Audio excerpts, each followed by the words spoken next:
Dobri moji putniče ili putnice, dobro mi došao u Kosmičke putnike. Danas imam tu čast da ugostim čoveka koji se zove Walid Daw. Walid je čovjek za kog biste mogli da kažete kao da je odživio 10 života u jednom.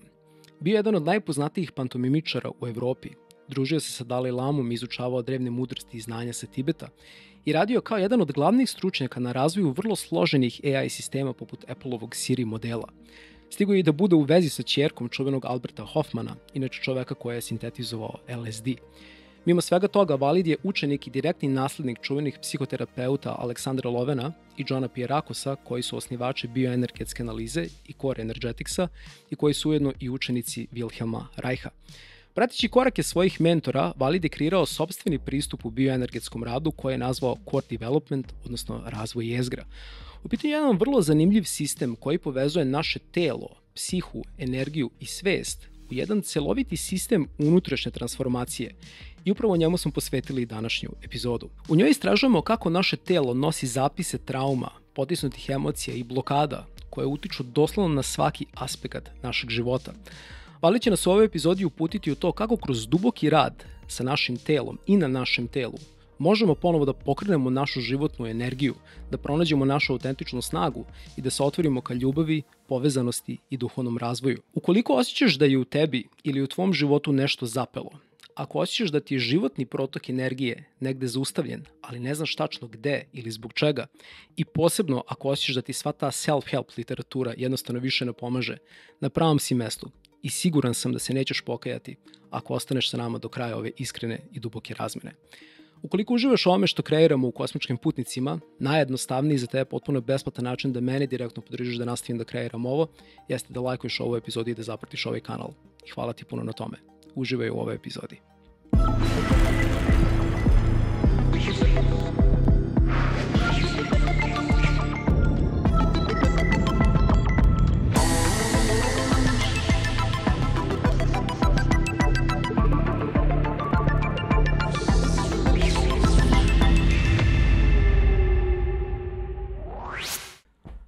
Walid, welcome to Cosmic Travelers.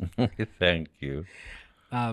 It's really a great honor to host you on my podcast. I'm really happy that you're here today with me, and I really look forward to open many interesting topics that your work is related to.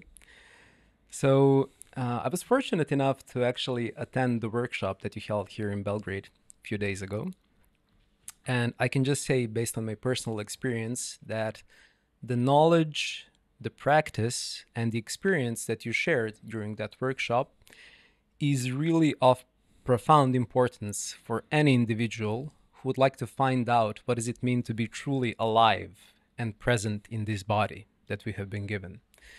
So I think that would be a good start for today's conversation. I would like for you to share about what actually core development is and why is this kind of work important? Well, first, I would like to thank you for inviting me to this place. I was happy to see you in the workshop, and I was very impressed, that you really go with your soul into it. It's not just with your body. Mm-hmm. And it's what I love about this work really is it's about human development, first line.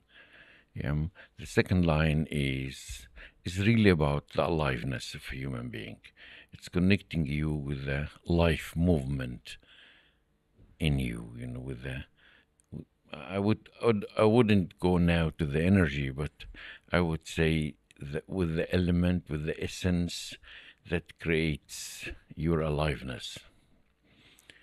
And if you are able to connect with your inner aliveness, with that what makes you alive, then you will be able to connect with life outside.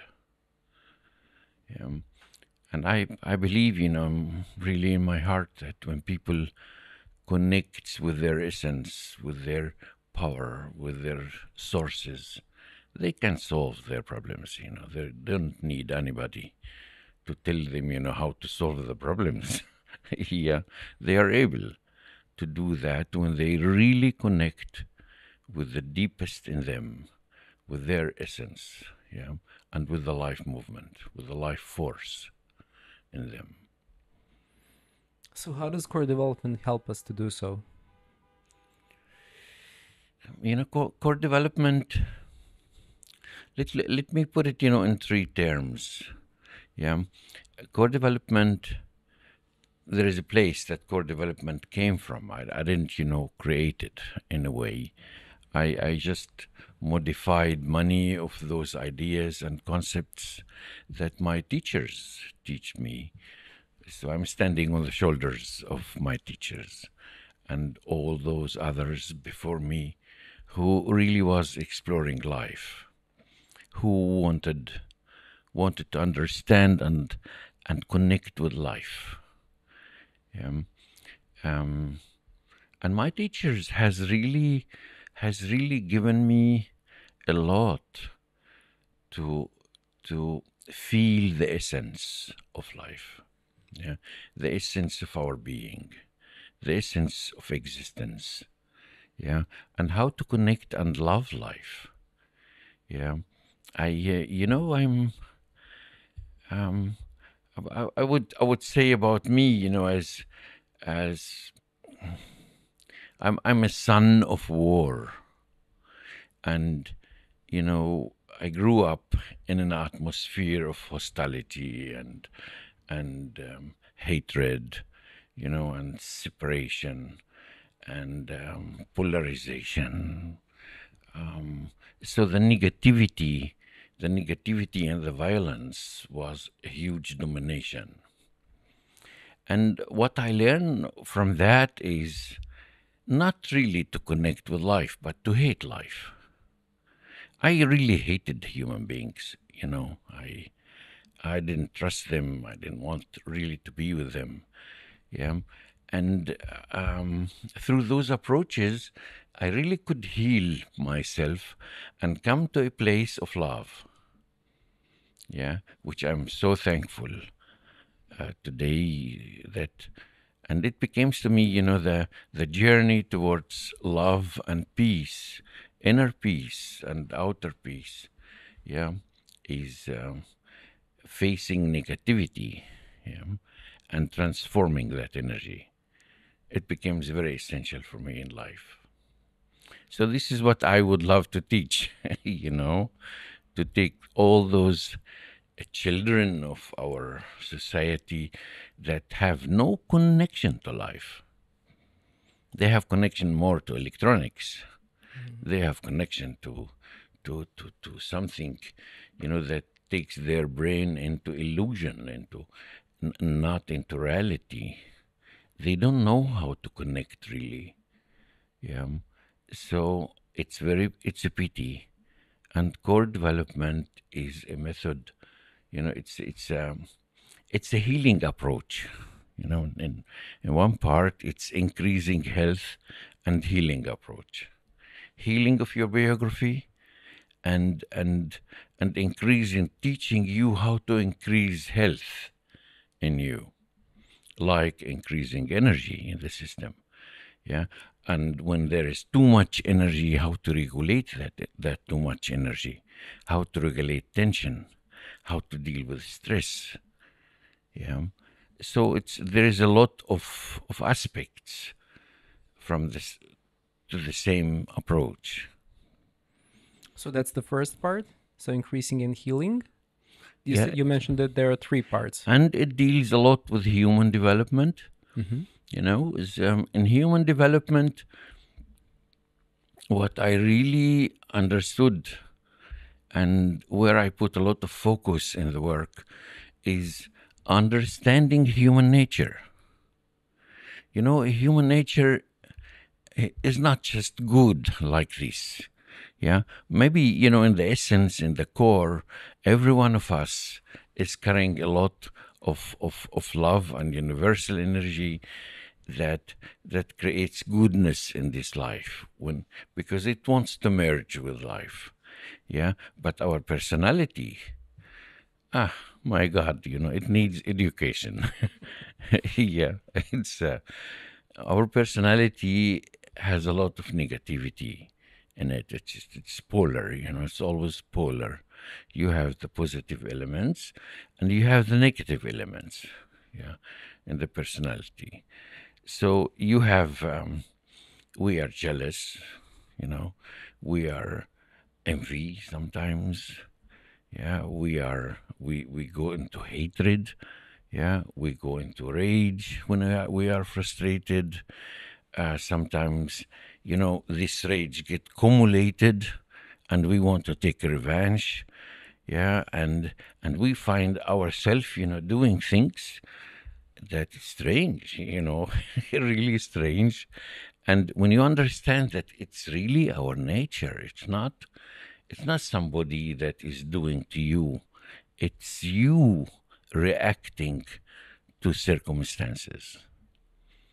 And when we are able, to take care of that energy, to face it, to transform, to learn how to transform that place, how to deal with that place, how to deal with negativity, then we can grow, we can expand. So the approach is really about, it's like, let me give you one example, okay? Mm-hmm. In relationship, there is one moment you look to the partner and you think, oh, he is really taking care of my needs. So where do we know of this taking care of my needs is by the mother. So you start transferring, this issue, the mother issue, the role of the mother to the partner.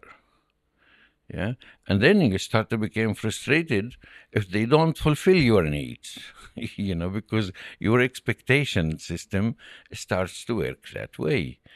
And when you learn not to transfer elements to the others, not to delegate responsibility, we delegate most of the time responsibility. We give it to the others.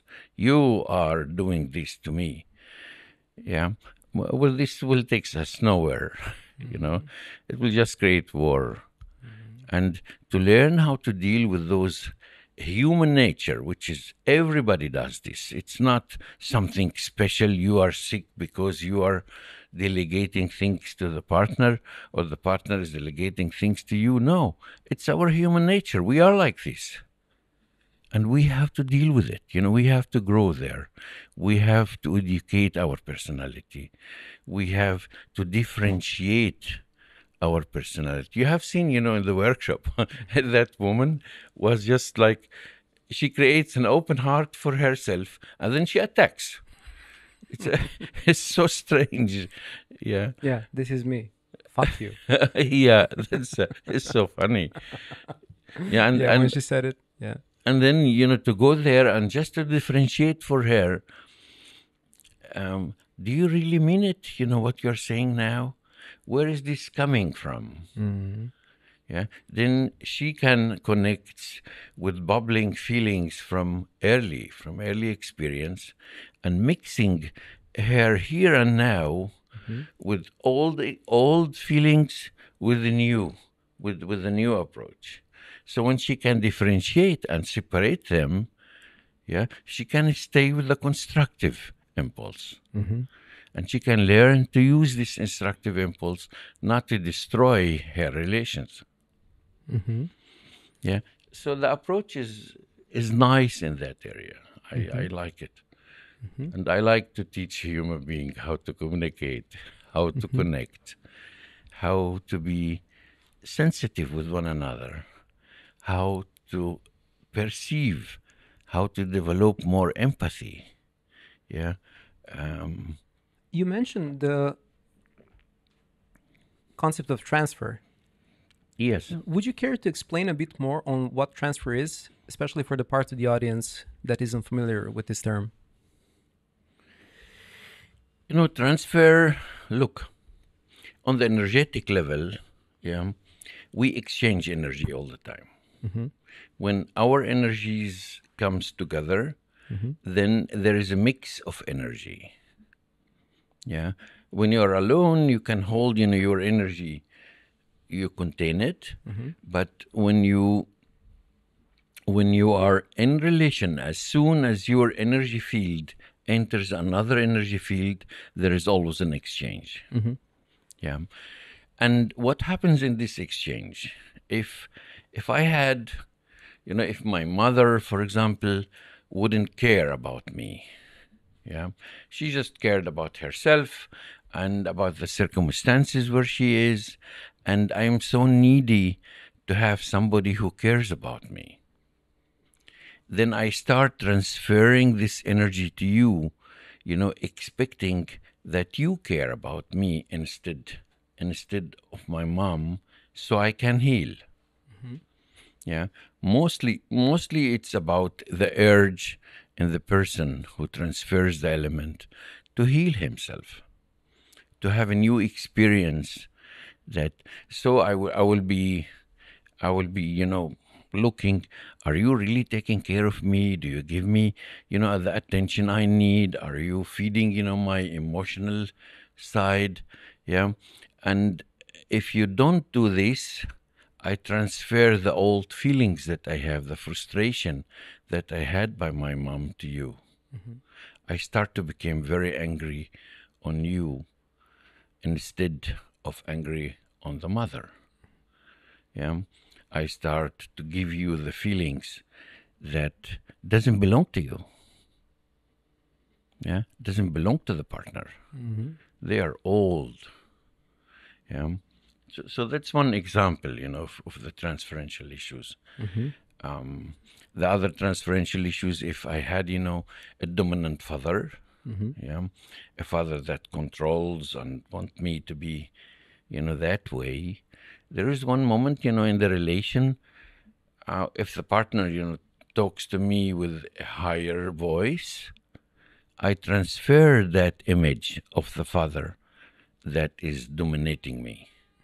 And I start really to go into my stubbornness and fight you because I am stuck into the energy of domination.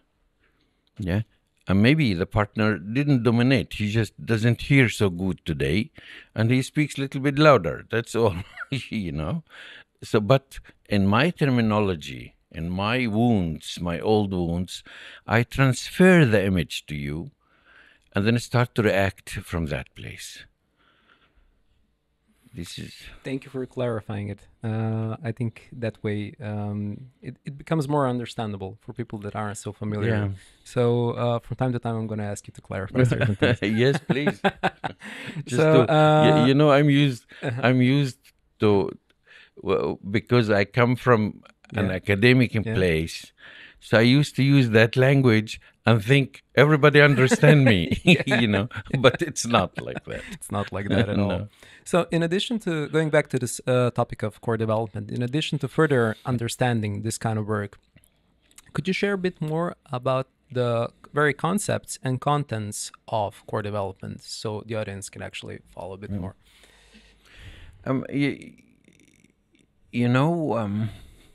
If we look to the human being and starting really to understand ourselves as human, so we understand that there are many levels that we function on them.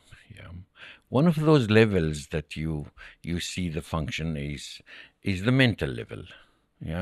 We are able to perceive. We are able to take this information in. We are able to evaluate this information, and we are able to come out with results, understanding, what we have perceived, and, we come out with the results that says to the body to react to what we have perceived. All this process is a cognitive process that has nothing to do yet with the feelings. So the feelings are a different level. And it starts with sensation, then the sensation get verified. There's always the question, what is the difference between emotion and feelings? Let me give you an example. What is the difference? Yeah. I will answer this. I want you to imagine yourself. There is a street. Yeah, there are trees, and there is fog coming.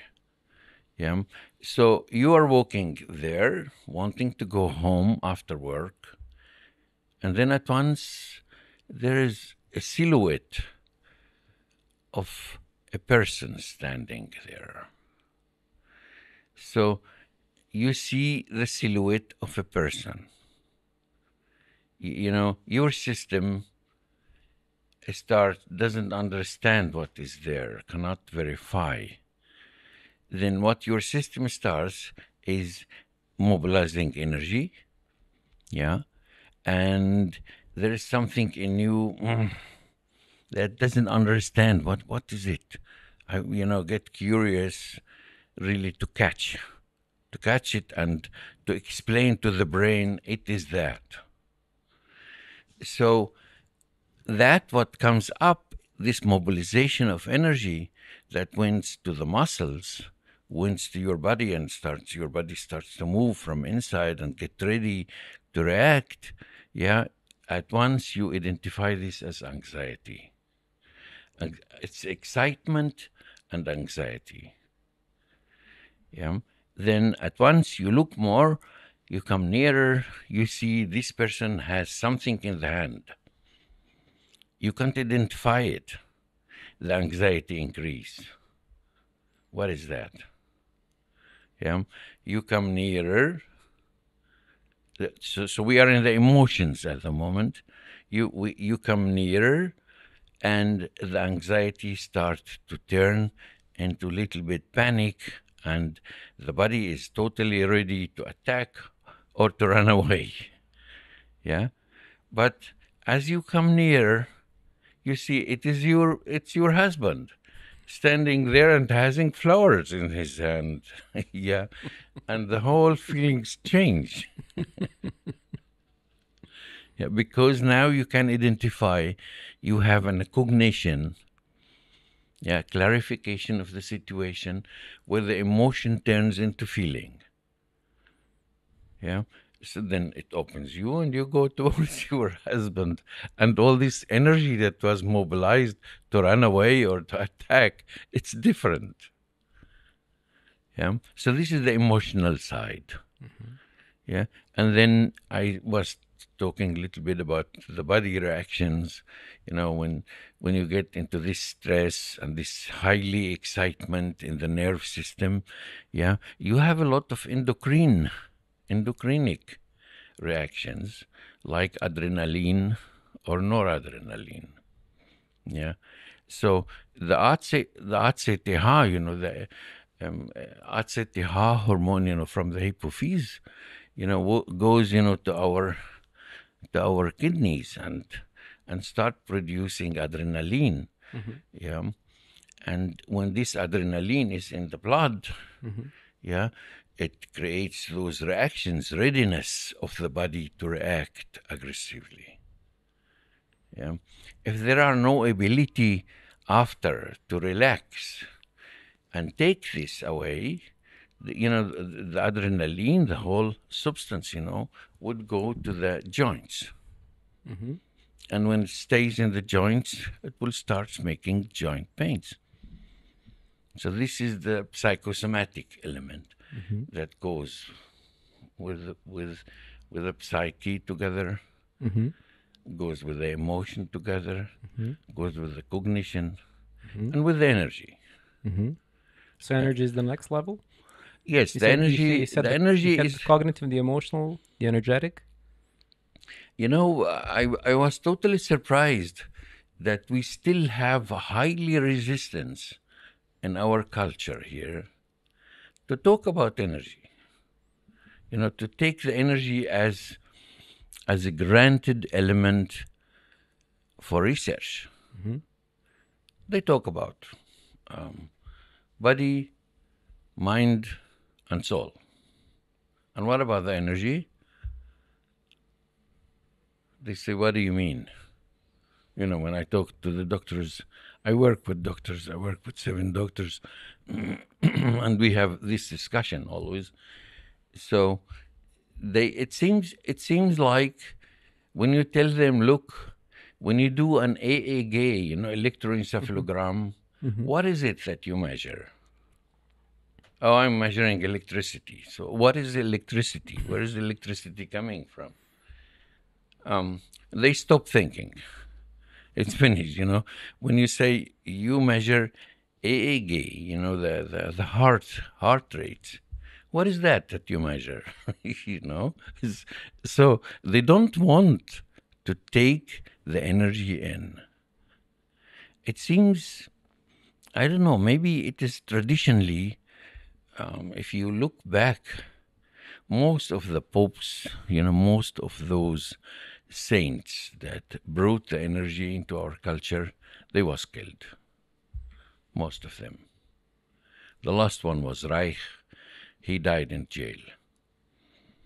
Yeah, because the church didn't like what he, the culture didn't like what he is doing. And this is the third point, in my approach. It is how culture and the human nature interact together to create your personality, to create your character. Yeah. So this is a different level. So how many levels are there? There are five levels that always interacting together. It's your body, your mind, yeah. It's your energy system and your soul, your emotional system, which part of your soul is the emotional system. Yeah, and then there is the high energy that I like to call it spirit, like the ancient culture call it. Yeah, it is the invisible part that's always there. Yeah, and because it's invisible and you can't measure it, yeah, the science seems to throw out everything that they can't measure. They deny the existence of everything that they can't measure. Yeah. How would you describe then the difference between the soul and the spirit? The spirit, I would call the spirit, it is the higher level of the soul, which is not individual anymore. Yeah. Kind of like the ocean? It's universal. It's an ocean, it's a continuum, there is a lot of names, for describing what is not describable. Unmanifested field. Yeah. So it's difficult to give it a name, because what is not named, or what is difficult to name it, doesn't mean that you can't sense it. Yeah. And it's a big confusion there between, using the term energy, yeah, and subtle energy is subtle energy is an energy that has highly frequency and it's invisible. Yeah, it's different than the vital energy in the body. Yeah, and we work with both. Yeah, but first of all, we work a lot with the vital energy. It's the energy of our cells. Yeah, so I wanted to ask you, what kind of energy does core development work with? It works with the vital energy? Yeah, we start, mostly we start the whole journey with vital energy. It's called bioenergetics. Yeah, Reich is the father, of this approach in a way. Reich. Yeah, Wilhelm Reich. He used to mix the elements together. He didn't really highly differentiate between the vital energy in the body and universal energy. He saw them as the same energy. Lowen, Aleksandra Lovena and Džona Pijerakosa, Lowen and Pijerakosa, they created the bioenergetics. They called it bioenergetics. It means the energy of the biological system. Yeah. So it is the energy of the body, of the vital body. It is the energy that the body produces, that our cells produces. And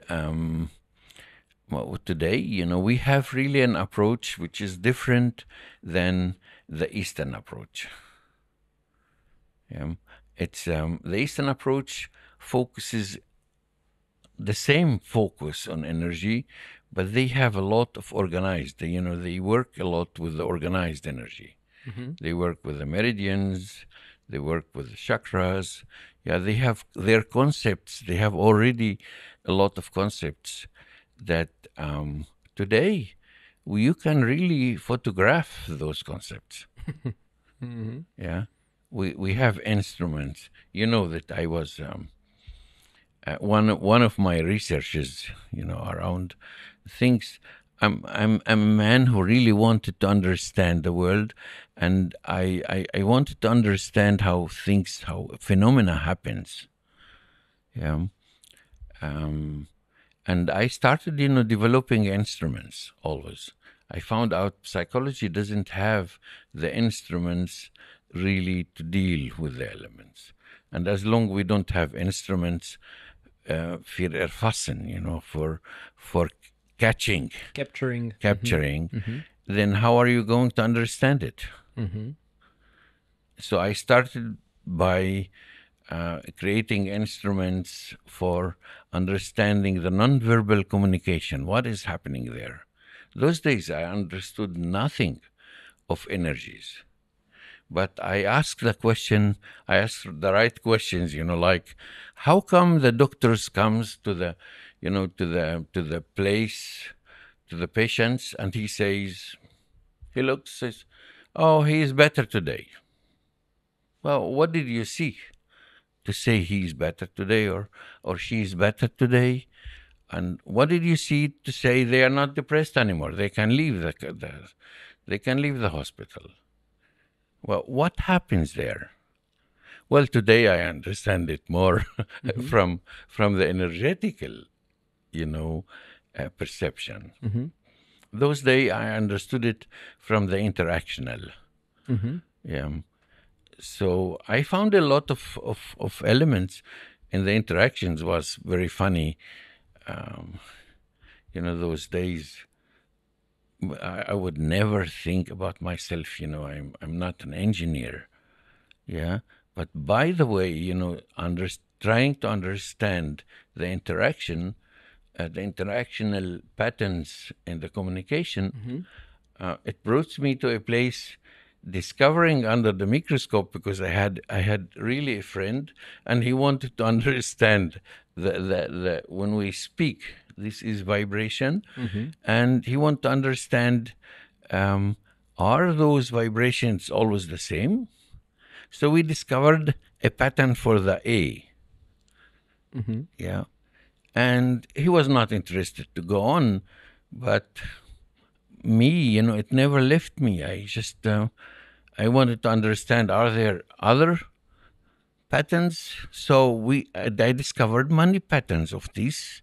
This is what you have today, in Siri. You speak, and the system understands what you said. It can even transfer it into letters. So how the system understands this? Because we discover the patterns, and the system knows the patterns. So every time the pattern, appears, it gives the letter. You mean Siri, like the Apple AI system, right? Yeah. So you basically helped develop Siri, right? That's correct. And then after, I helped developing a system for a notation system for the body movement. Yeah, which you use today in the cameras.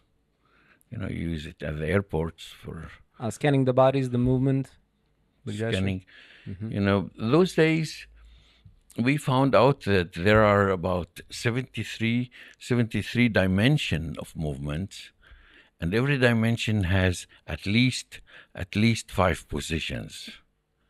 If you know your notation system of Laban, you will.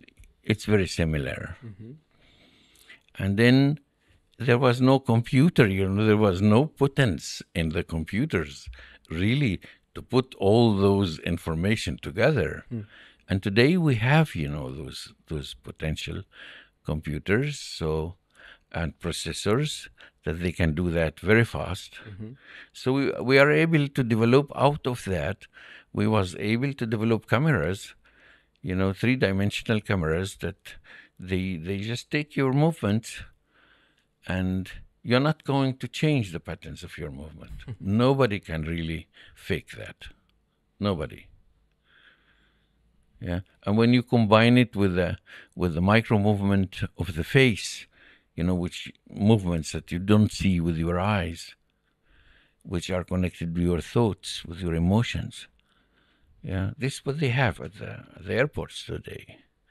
They don't have symmetrical element. Well, this is old stuff. Wow, that technology sounds like a hammer that can be really easily misused. That's right. That's right. Yeah. I think you mentioned during the workshop that now even as this technology develops more and more, that soon probably it won't be necessary for us to show our passports at the airport, because the cameras will just scan our movements. That's correct. And by our movements, they will just know it's us. You have already 100%. This on the airports. You have this already. You go, you know, all the data you have about yourself that the cameras, you know, collect about you, get connected with your personal data. So next time, you know, when those datas, this pattern of movements is there, they know it is you, because your personal data appears. And going back to the subject of core development, now that you opened the topic of energy, so if I understood correctly, core development works with vital energy. So the energy of our cells, the energy of our body. So how do we work with this energy within core development? You know, the first element is teaching the people that there is an accumulation of energy, and there is an energy level, Level. in this level that accumulates, and there is loosening this energy because you use too much energy, or you're not able to build up energy, and then you are totally depressed. Yeah, when the level of the energy in the body is not balanced and it's very low, then you know the motivation is not there, the concentration is not there. You're totally passive. So it's the first thing is to sense the energy. You know, we have sensation for the objects, but to learn how to sense the energy deep inside. Yeah, you remember you telling me yesterday that the moment you really started to feel this energy in this area, in the meditation, it was incredible. And then this movement would go deeper and deeper and deeper, and at once you start feeling how the heart lives. It's incredible. This is the sensation, the energetical sensation. How to learn to sense and feel the energy deep inside. This is what we don't learn at home mostly. You know, I never saw parents teaching this to their children, and I never saw school teaching this to the children. So after the sensation, you will start understanding that the energy creates tension. And the tension, and highly excitement. Yeah. And, they call it in the physiology excitation. Yeah. I don't know. It is a result of the stimulation. Yeah. And our nerves, when they perceive elements from the outside through the sensation, yeah, they have a high excitement on them. They have high excitation. So we can be overloaded, have a very high energy level or low energy level. And the question is, how do we regulate, this energy? How do we deal with it? So first you ask me, first of all is the energy level. Mm-hmm. Yeah, how we increase or decrease, how we charge or discharge. Our body is totally similar to an akku of a telephone. Mm-hmm. You can charge it with energy, and then you use it. You use the energy, and then there is no energy anymore. You have to charge again. Yeah, it's the same. It's very similar phenomena is our body. Yeah, so we teach, charging and discharging. Mm-hmm. Mm-hmm. Yeah. Could you expand a bit more on those processes? How do you actually help people charge? How do you introduce them to charging this energy and letting it go? I differentiate. Like 5 levels of energy. Sources of energy. Mm-hmm. Yeah. One source is really the sun. Mm-hmm. If there is sun, you are different than then in winter when the sun is not there. Then you need to go somewhere just to tank sun. What do you tank? Really, you tank energy. Mm-hmm. Yeah, and the sun is very, very important for our cells.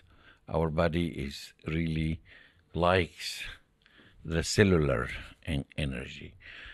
Then the food that we eat. What do we eat really? Yeah, and how is our system assimilate, or taking, the food and turning it to body elements, mm-hmm. and then how is our body taking this assimilation, this energy out, energy and vitamins and all this stuff out of the food and putting it into the system. Yeah, they call it in the medicine the Aufbau, the metabolic system. Mm-hmm. It is, the increasing the metabolic and decreasing, using the energy. Mm-hmm. Yeah, and then you have 2 elements which are essential in life. It's breath and movement. Yeah, we accumulate energy through movement and through breathing. So I teach breathing and I teach movement. Yes, we use both. Yeah, and then there are 2 elements more. There, one is the cellular energy. There are very specific exercises for this, and the sexual energy. There are special exercises for that. Could you share some of those exercises?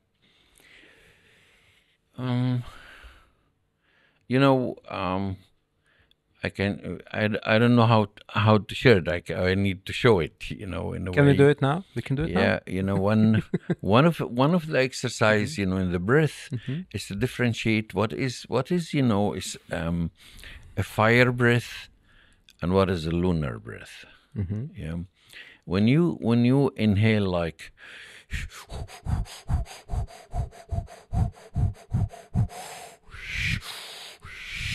You start really moving the diaphragm, working with the diaphragm. I'm sorry. No. Moving, the diaphragm, and working with the breath in a very active way. Yeah, you have to activate, the diaphragm, because the diaphragm is the organ that works with the breath. Yeah, stimulating the lungs inside. And then you will do, before I do many exercises to strengthen the lung. Yeah, when the lung gets strength, we need, to open more. What we do is opening more capacity in the segment, in the chest segment, capacity to hold energy first, or to increase breath. Okay. So one exercise is really how to unwind the chest. We have a roller, which is most of the students doesn't like, but it's a very good instrument to unwind, the ribs. Yeah, and then to start inhaling deeper and deeper, increasing the strength of the lungs. Yeah, to generate oxygen. Yeah, and then there is the lunar, that I said, the lunar breath, which is, it goes deep inside. It's like, it is the death breath. Yeah, but deep inside, it goes, it accumulates to this line, it goes from inside up. And when you start doing this, lying down and increasing the lunar breath, you start to activate the cells. There is a lot of sensation that starts to go inside of the body. What does the lunar breath activate within the cells? And the vibration is different. The frequency of the vibration is different. And honestly, I don't know. I don't know, if there is anybody who knows more about those. There is not a lot of research around. No, we just feel the effects. Yeah, we feel the change. When you stand up after, there is such a clarity in the mind. There is a clarity in the way you stand up, the way you feel, the way you enter, your body, the way you feel your body in your existence. It's totally different. Yeah. What would you say to somebody that would come to your workshop and just say to you, I don't feel any energy, or I don't understand the concept of energy? I hear this many times. I hear a lot of attacks, even towards the concept of energy. That's precisely why I'm asking. Yeah. Honestly, I don't say a lot. I just invite them to experience. Yeah. And when their body starts to vibrate, they will not ask. They have felt something. They have felt the change, and if they can allow the vibration to be, on time, there are 7 stages that the vibration goes through. Yeah, my students mostly at the beginning, they get, the surface of it. Yeah, and by the time, it needs time, it needs space, it needs experience, it needs a trust from inside with this kind of sensations. And how you enter the space after with this trust, trying to unwind it. When we work with the core at the end, this is one of the concepts of, after 40 years, it's not enough to be in your body. You need to enter the spiritual dimension. You know more about your personality, you know about your actions, you have worked on your biography, you know your critical incidences, the critical experiences you had, you know, your negativity, you know, all those, you know, elements that are in your biography. And you have worked on them, you became familiar with them, you have transformed a lot of that. And now you know how to charge energy in your body. Yeah. And what do you do with this energy? You need to learn how to direct that. It's not enough just to charge energy and to discharge. Yeah, you need now to learn how to direct the energy, to direct this power that is accumulated in you. And mostly, I do. You know, I start with the exercise of hey, I come to the personality now, and I still have this load on my, you know, these loads that I'm carrying with me. I want to put them now here, and just to enter the core, yeah, and just to be in silent with myself, yeah, connecting with this deep place in me, yeah, and mostly I invite the people just to go into the emptiness there. There's nothing there. There's an emptiness. Yeah. It's not a dark emptiness. Yeah. It's a constructive emptiness. Because in this emptiness, it's the possibility there. Yeah. So it is full and empty. Yeah, because the possibility is in that emptiness. Yeah. And when you really enter this place of silence, of inner silence, and I say, you know, most of the time that meditation, there is one meditation really. There are a lot of forms to take you there, but there is one meditation. It is the meditation of the inner silence. Connectedness with this inner silence, yeah, where you get, you know, your brain and your sensation from the outside, you get them to be silent. And now you know, now is the challenge is how to get your brain to get silent. Yeah. And this is the inner process then. How to get the brain to be silent. Yeah. And then you are really in the space of the core. Yeah, I witnessed something amazing during the workshop now that you mentioned that we need to get our brain silent. It was incredible to watch you lead certain people that were there into deep connection with their own suppressed emotions. And as you were leading them, as they were starting to get connected with these emotions, you could literally tell when they were going from the body into their head. And you just looked at them and you said them like, yeah, don't listen to your brain right now. He's going to try to confuse you, because with where you he's going to try to prevent you to deal what you're dealing with at the moment on a body level. So he's going to try to create distractions. I could literally see it happening. So it was amazing. It was the first time in my life that I saw it so clearly and so directly. It's so nice that you're picking this up. Yeah. Yeah. Yeah. I really feel it. I sense, you know, when I tune into the system of the energy system of the other person, crazy things happened. You know, and I think when couples are able to tune into the system of the other, yeah, then they can feel the other person on a very, very deep level, not just on a surface level. They can connect on a deep level. The exchange is different.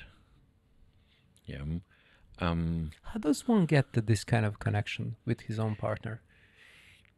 Well, this is I have a lot of you know, I spoke about the workshop, you know, for couples, about body, heart, and sexuality, and I do a lot of those exercises of how to connect really, how to tune in into the energy. Mm-hmm. Yeah. You can do it if you're a beginner and you don't know. Mm-hmm. Would you share an example of certain exercise within that workshop? Yeah. You know, it's like, but one of the exercises is to start breathing together and finding, you know, a common breath together. And then there is the touch. Yeah. There is a very, very soft touch where it's not just a touch, it's a feeling, it's an exchange. Yeah. And you need, you know, before I do some exercises to teach them this kind of touch. It's a very nurturing touch. And when they hold hands together, yeah, and can imagine this energy, you know, just circulating, it's incredibly, you know, when really this circle opens up. And then I ask them to go and to ask, you know, can I touch your heart? And to go to the heart and touch it in this kind of softness. It's like, you know, you can imagine butterfly, you know, landing on a flower. Yeah. It's not boom. It's there's a lot of sensitivity there. There is a lot of sensation. There is a lot of perception. There is a lot of exchange, of willingness to be together. Yeah.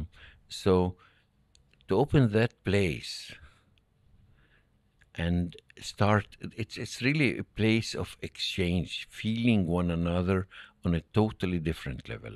Mm-hmm. Yeah, and exchange the energy, allowing the energy to exchange with the goodwill. I'm really willing to be with you. Yeah, and once I was sitting there and I really cried when I see couples, you know, they have that and they are into that. It moves me deeply. Yeah. And I was thinking, I need to take this to the church. People need really to learn this before they get married. This is a course, you know. They need to learn how to meet one another. Mm-hmm. Because they say the sentence, yes, I want to marry you. You know what it means, really. Mm-hmm. What it means, I'm really willing to be with you and to share with you. What does that mean? Yeah. So it's about learning how to connect, mm-hmm. how to exchange, how to be in relation.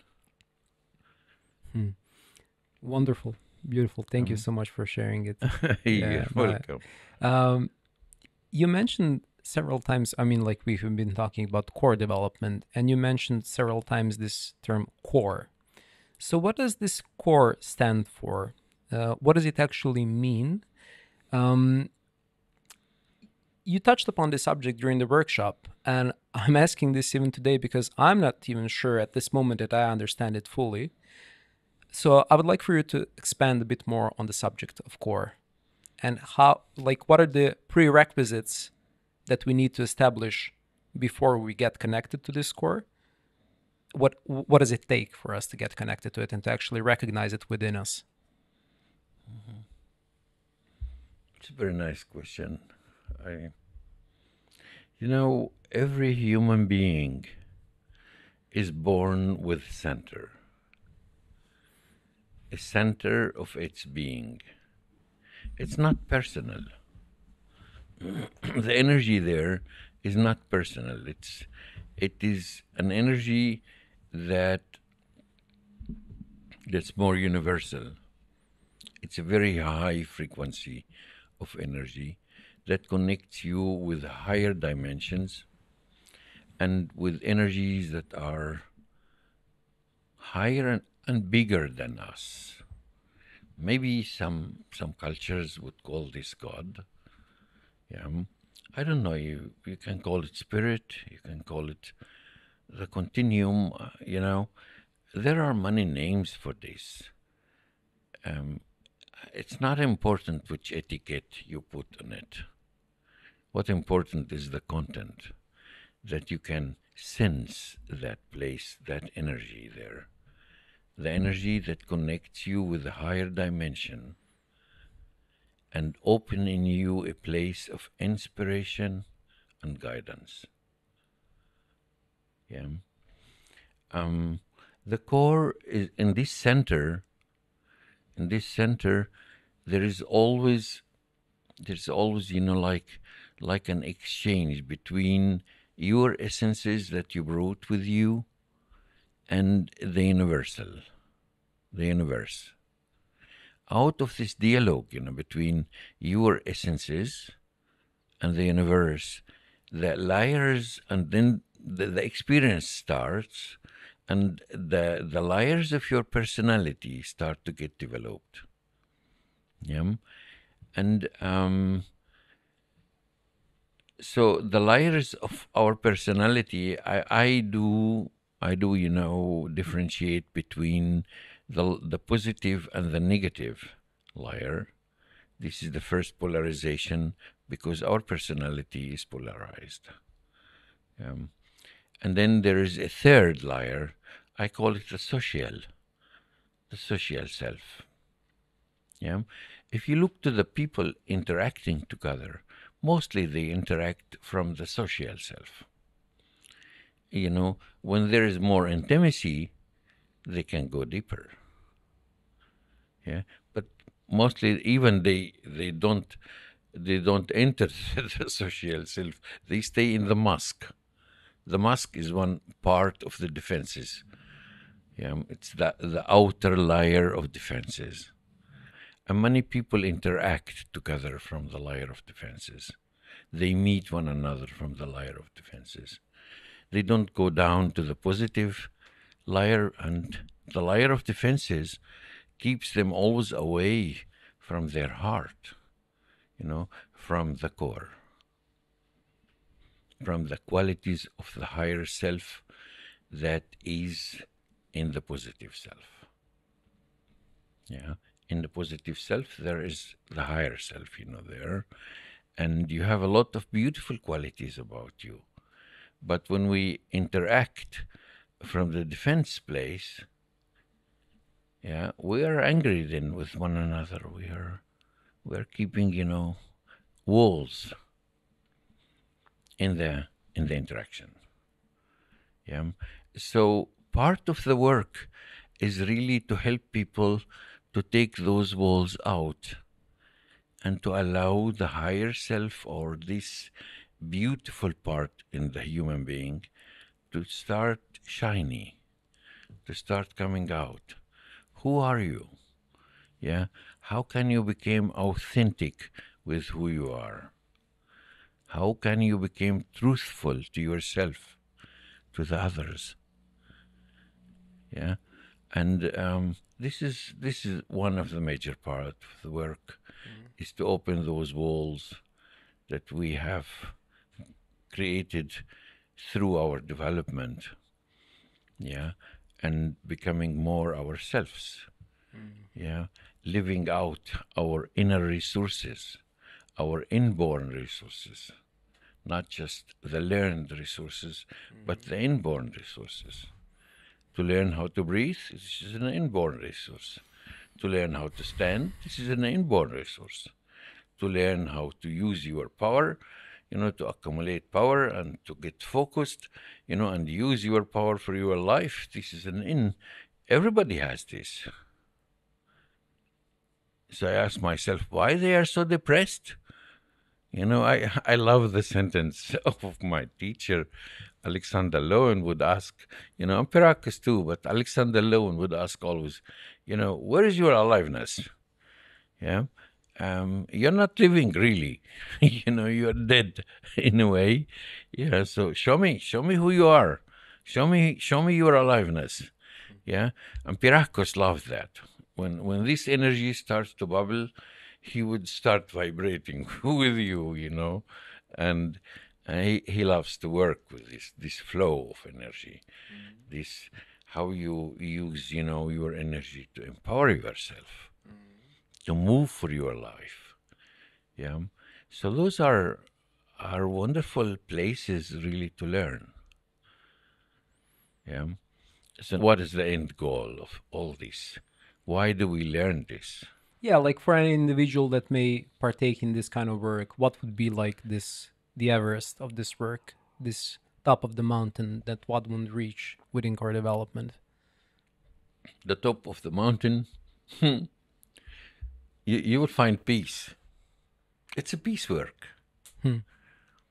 Yeah. It's a peace work with yourself and with others. And it's a place of love. You know, love, first line, is the ability to connect. It is the power of connection. Hatred is the power of separation. Aggression is the power of separation.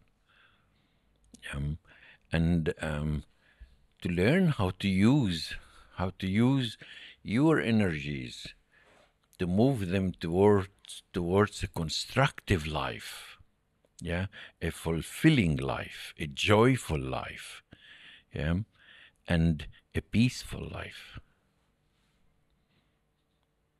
and a loving life, a life that connects with your heart and not with your mind. Yeah. Your mind loves identities, loves to protect your identity.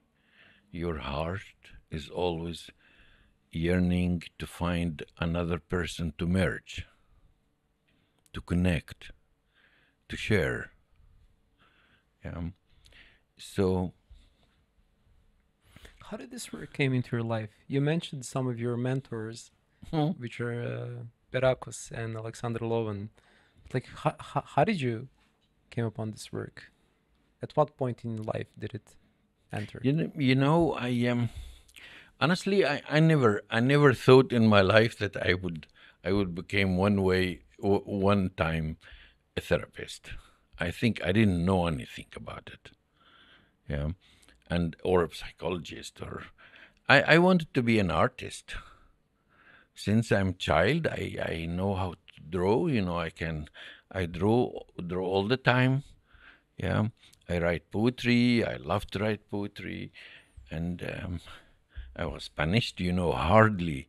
When I was 9, I wrote a poetry that became in my country, like politics. So you can imagine a 9-year-old child, doing things to the politics that they are starting to be so fearful.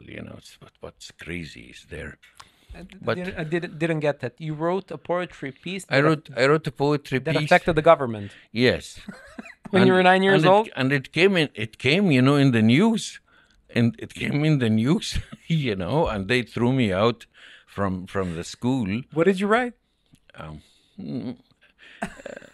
We leave it now, Imagine a 9-year-old offending the government. What could you write a 9-year-old? It's crazy.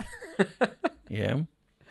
So my father was politician. So I think what they did is punishing me instead of him. That's practical. Yeah. This is what I understand today, and throwing me out of the school. And I really promised myself I will never show any of my poetry anymore. Yeah. And so 2 years ago, I just gave a book out. It's called Moments of Silence. Yeah. And there are some poetry there. Is the one that you wrote to the government also included? No. No, I didn't. I didn't. But it was a healing for myself. It's this side of me that I had always, the ability to write, to speak poetry. I love poetry. I love beauty in life. I really love life. In a way. It's and I love to paint. When I paint, it's connecting with the life around you. Yeah, when colors, Yeah, I don't know. I love beauty in life. This is it's something about my essence. Yeah, and poetry. To give that book, it was really healing for me. To show that, hey, I will show some of my poetry. Yeah, I could heal from that place of forbidden. You know. So I came. I grew up. I grew up in Israel, in a way, and then I came to Switzerland, and then in Switzerland I had a lot of chances, really to grow, and I wanted to be an artist, so I went to the acting school, and I did the examination, and the head of the acting school looked at me and he said, "Look, you don't speak the language. What are you looking for here?" Was totally frustrating, I tell you. It's like killing you. Yeah. And I said, "I want to be an actor. So, and he said, "No, there is no place for you here." So I understood I don't speak the language. If I don't speak the language, I can't be an actor. So I choose a teacher who doesn't speak, but you're still acting. I became a pantomime. Yeah, I studied pantomime. And it seems, like I came in a time that pantomime is just starting to come into the market. Yeah, and it seems like my face and my being is representative for this. So I just had career, zack. I won, all the prizes around. I was asked, to come here, to come here, to come here, to perform here, and then at once, you are just rolling, yeah. And at that time, I really got married. I loved one woman deeply from my heart, but I didn't know how to take care of her.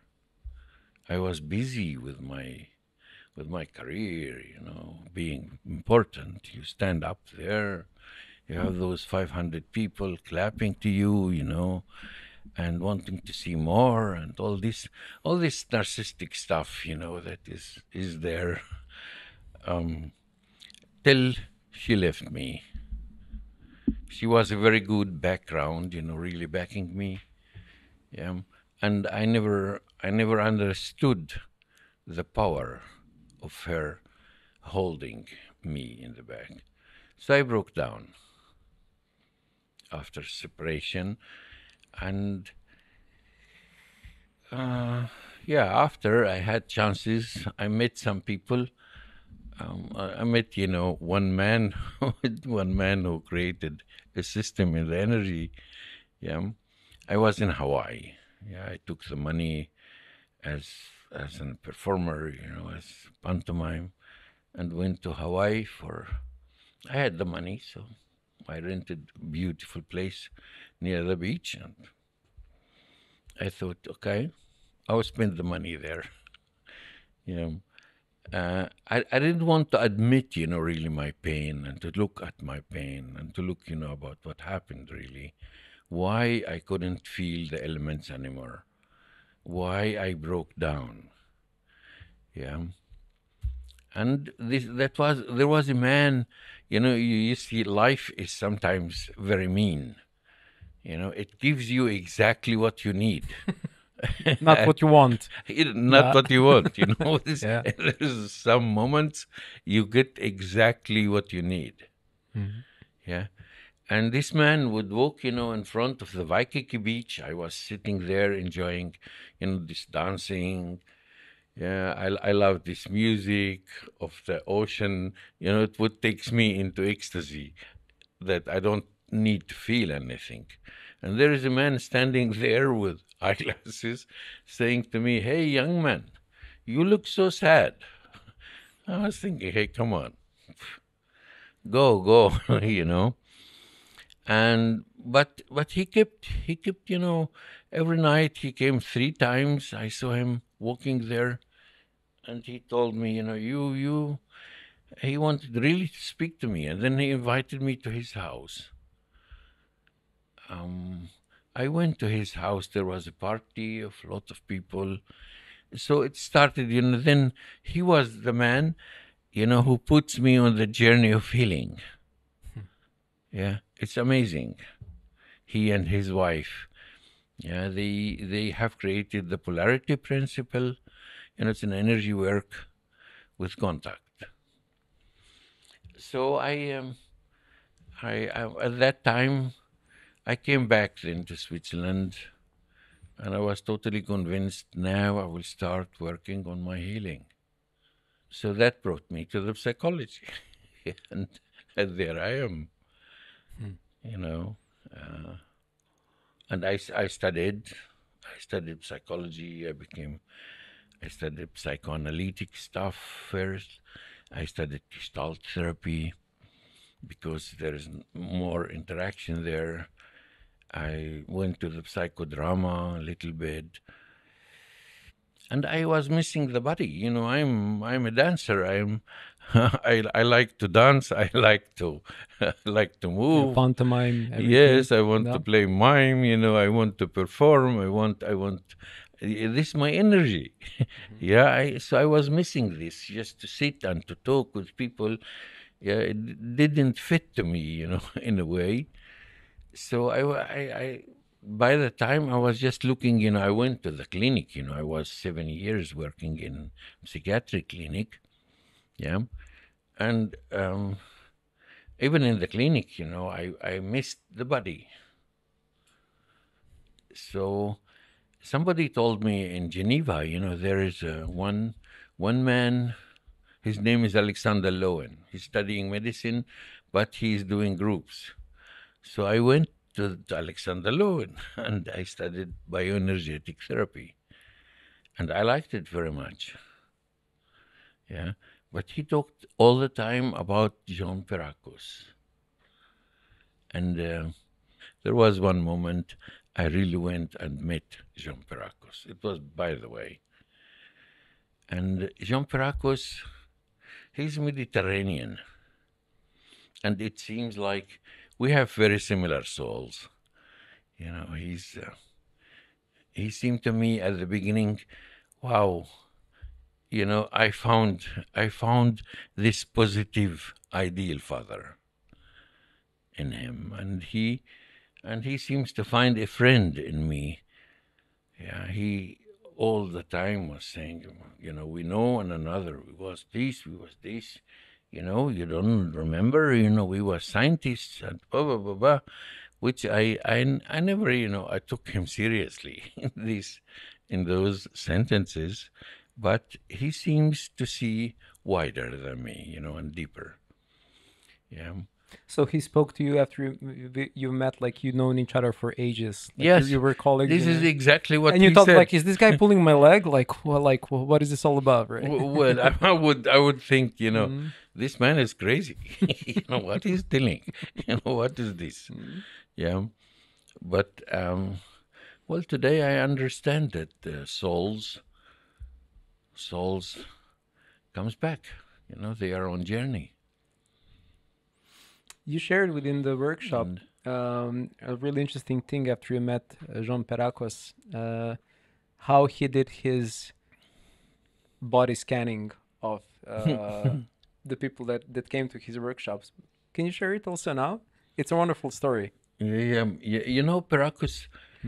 Pijerakosa has he channel energy. I would call it today channeling. Mm-hmm.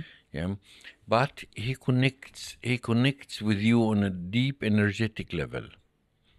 And one of the way he connects with you, he takes your hand, and then he puts your hand, one hand, he goes with the right hand mostly to the neck, mm-hmm. and start massaging your neck to take the anxiety away. Yeah, and take then the other hand and put it on his heart, and then fills you, with the heart. Yeah, and he doesn't say anything. He just listen. There is one moment, and he says, "Come on, talk about this, and not all this around." you know, and he puts you exactly on the topic. Yeah. So he just feels your energy, gets the topics in through unification with you, through sensing you deeply, through tuning in into your system. He gets the information. Yeah.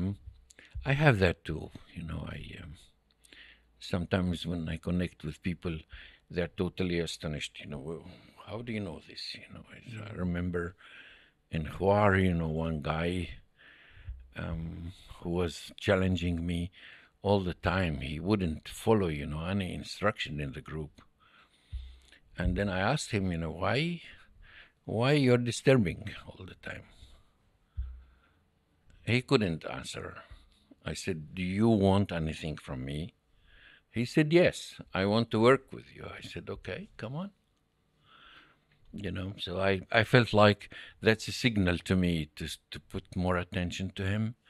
And then I invited him to come. And he's, you know, I said, okay, what do you want to work on? He said, no, you tell me, you know. So I took his hand, and it was always saying in my head, talk about sexual abuse. You know, I got the topic sexual abuse. Ooh. And then he said, you will tell, you decide, you know, what we were. I said, okay, we are going to work on the sexual abuse. And he said, what is the fuck? How do you know this? I said, I never spoke about this, he said to me. I never spoke with anybody, you know, about this. So we continued, you know, with the whole process after. But Did he got more open after you told him about this problem? Yes, he did. After. So you somehow broke this defense. Yeah. It's and you may ask me why I know those things. Where those voices, when they come, is this just experience? It's not just experience, because sometimes I get the age, I get the pictures. Yeah. So there is a beauty, and there is a dangerous too, you know, in really channeling those pictures, or channeling elements that comes in. When you really tune in, you get the energy, you get the information. Yeah. So it's a sharp instrument, and you need to be totally cautious about how you use it. Do you think that this capacity to perceive these subtle sensations that may manifest themselves as images, as feelings, as knowing about somebody, something that they haven't spoken about to basically no one, as something that was given to you, or as something that you have developed over the years? I think everybody has this. I think, you know, every person, it's a human quality that we can develop by the time. How our intuition, our mind, you know, our energy system, and the resonance to other systems, how they communicate. It's in a communication that we have never discovered till now. Yeah, I can say, you know, when you go back, I remember myself being at Reich Congress 100 years. Yeah. Reich Congress 100 years. I had, you know, this one of those teachers was teaching that about the energy, and he said, you know, all the energy, this is sexual energy and all this. And I got totally annoyed about, it's not sexual energy, it's a life energy. Yeah.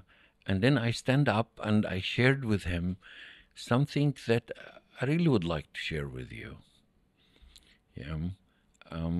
You know, when my first child was born, he had some elements, had some breath problems, and we had to fly him to another hospital, and his mom was totally, over. She didn't have the energy enough to come. She stayed in this hospital, and we moved him to a children's hospital. So I went to that children's hospital and was sitting all the time near him, and talking with him, from inside, trying to connect with him. And then at 3 o'clock in the morning, I felt like I need now to go home. I'm very tired. I went, out of the hospital, and the nurse runs after me saying, "Come back, come back." I said, "What happened?" She said, "All the physiology fall down. All the physiological measurements, they just all fall down." I came back. I connected with him. He was in the incubation. I connected with him again, and I was talking with him inside of me. It's not, and then the physiology, the parameters came back. So how do you call this? Would you call this, it was a sexual act or what? There was a connection, a deep connection on an energetic level between this newborn and me. And this energy connection, this communication, we know nothing about it. We don't know how this happens.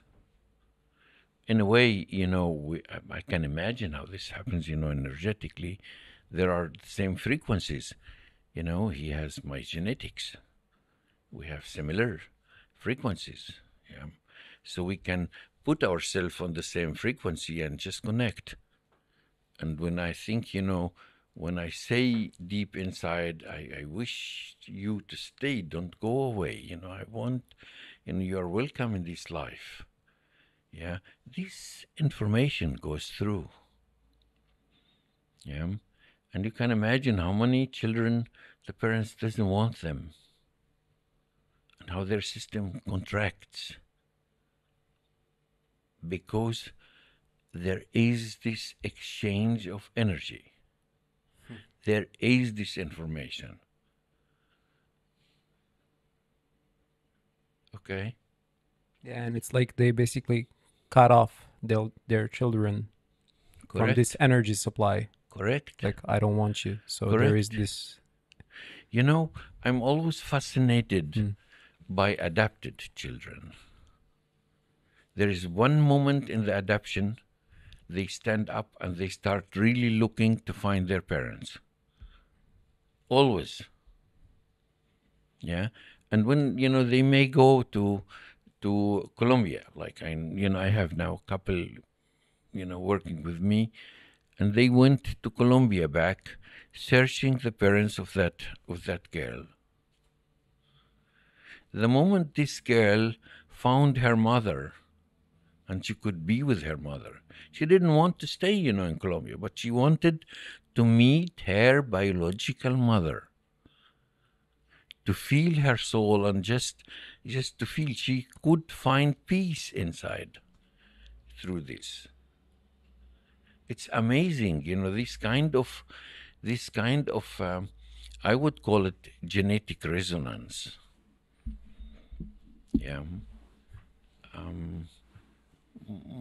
I would be thankful if there would be some people really putting more attention to that energy and doing some research more around that topic. But it's us, a human being. We are able, we have this capacity. We are born with this capacity to connect. We are born with these energies that can resonate together and create unity. Yeah, but at the same time, we had a lot of blockages Of that course. somehow prevent us. And this actually leads me into this really interesting subject. That's correct, yeah. Which is related to core development, working with recognizing and working with different energetic blockages. So I would like for you to share on what these energetic blockages are and how do they come into existence usually.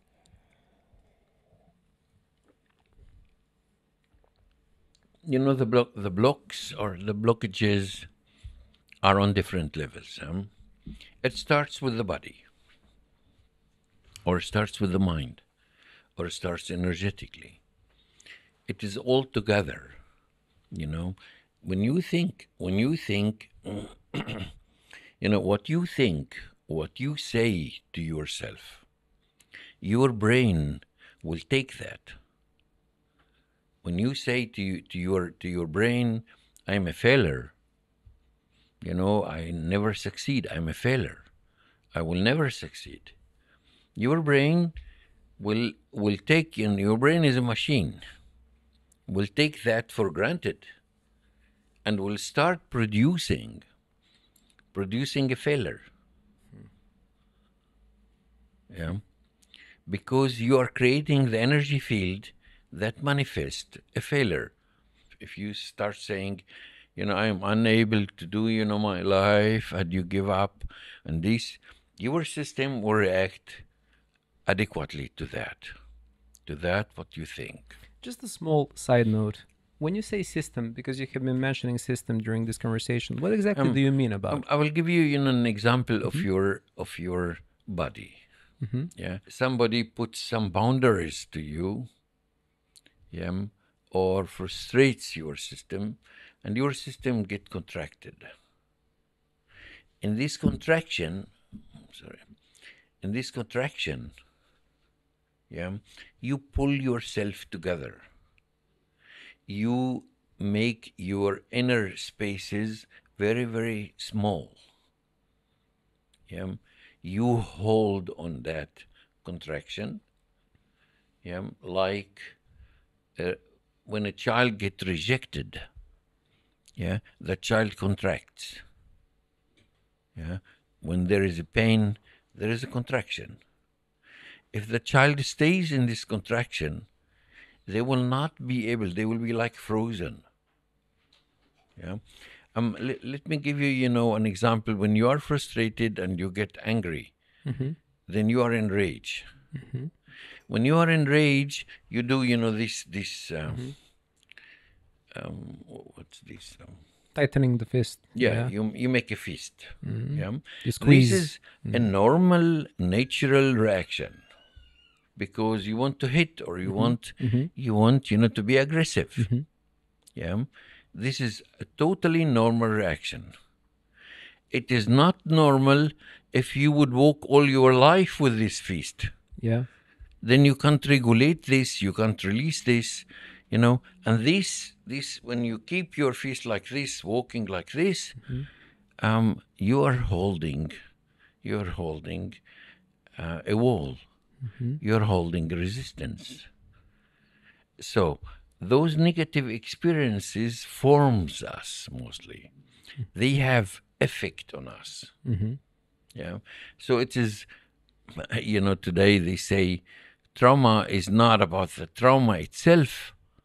Yeah. It's about how this experience has shaped us, has formed us. And it forms our body, it forms our mind. You know, we get beliefs out of that.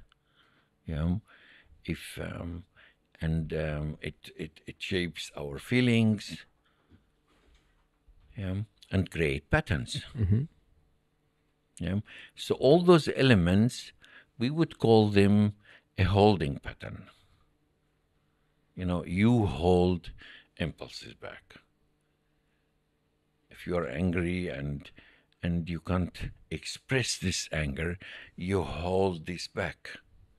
And you hold it in your muscles, in your body, and that forms you, that shapes you. Yeah. So we work a lot with this. So this is kind of like a blockage, basically. Yes, it's a blockage.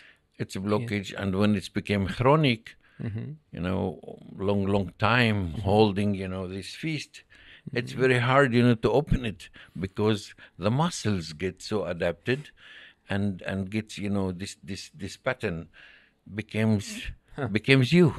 I like this analogy, like constantly holding the inner fists. Correct. Correct. Yes. Like the constant inner tension. Yeah, that's the right expression. And if in this expression there is rage, you are constantly in rage. And rage would produce a very, you know, a biochemical uniqueness. It's not like being relaxed and peaceful. Yeah. Could you give an example of some particular energetic blockage and how do you work with it? You know, one of the most blockages you see is the jaw. Even when you're angry, you feel you hold like holding your jaw. Yeah, you hold this, you know, in the jaw. Yeah. If you hold the energy in the jaw back, and you hold the expression, you're not expressing what really hurts you, what makes you suffering. Yeah, then you will get the tension in the back here, you know, in the head, those muscles here. Yeah, you get a lot of tension there, and by the time the tension will start going, you know, to your neck, and then your shoulders, you start holding back, you know, the handling, the way you handle the impulse. Yeah, then you hold your shoulders and your neck here up. And a lot of the rage would be going there because you're not expressing this. So to open, this is a classical Blockage. Blockage, pattern. So there are you know, different segments in the body where we describe the blockage. Where is the impulse blocked? Yeah, which kind of impulse? You see a lot of depleted chest by people who has, this is the place of emotion. So if they don't have emotion, they hold themselves, you know, here, and they are under-stimulated in this area. Yeah, you have a lot of reactions in the diaphragm. The diaphragm is very, very important place where you holding pattern back. Yeah, if you hold the pattern in your reflex, you know, to kick. Yeah, if you are not able to kick and says go away or defend, you know, your boundaries through this, then you have the psoas, you know, the muscles from here that goes to the back. If you are holding so much stress and so much things that really are load on you, you will get, you know, your lower back.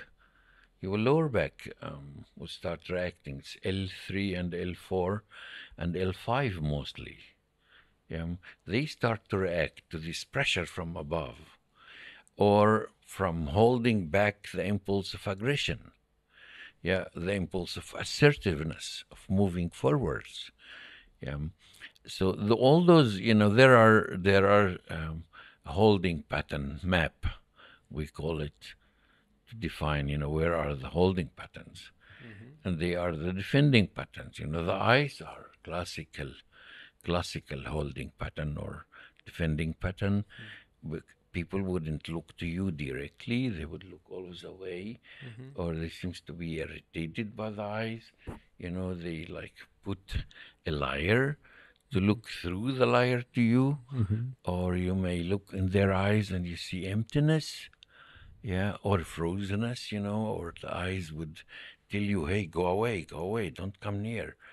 So all those expressions can be used for defense or for communication.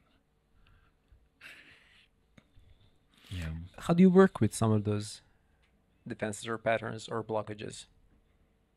For instance, like the rage that somebody has in their jaw. No, it's like mostly, you know, if you start, you know, there are three ways to work with the people. The first way is working on the body. Yeah, you go and you start, massaging this muscle. Yeah, physically releasing the tension. Yeah, you start, mobilizing first. Yeah, you mobilize and asking the client to feel what is there, to sense. Mostly when after a while, if this is always like this, and you take it as an identity, it is like, it's me. Yeah, it's not you. It's you holding back. Yeah. It's not your nature. Your nature is, your body knows how is it to be free. Yeah. So after you get consciously sensing that there is a tension here, and the awareness, bring awareness into that place, then you start activating that place, getting the muscles to open up, getting softness into it, getting more in the energy that is frozen or held in it to start moving. And then the impulses that are connected with that, they will start taking place. Maybe there is one moment your lips wants to say, I want to feel with my lips, or I want to suck, or I want to bite. You want to bite for a while, and get your rage out. So you get the impulse, and then you move the impulse into expression. You will end the cycle, and help the person just to relax, to let this go, and to come back, and see what is the need behind it, or what is the frustration about, what is the conflict, the emotional conflict, and then you will deal with that. And then you integrate that again.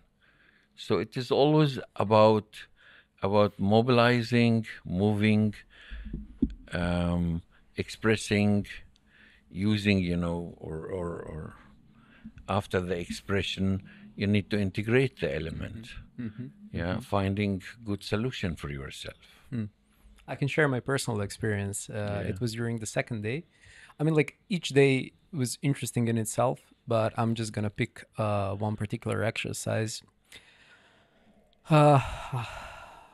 I have been feeling for some time a tension in my stomach, like when I get into difficult emotional conflicts or arguing with somebody or whatever. I could always just feel like I literally feel pain in my stomach. I literally feel tension in my stomach. So through the exercise that one of the instructors during the workshop gave me, I got connected to this stiffness in my stomach, this pain, this contraction. And I started doing some exercises that were somehow, that were supposed to relieve this tension from my stomach. And the more I did it, the more I felt like this tension slowly going out and going out and going out.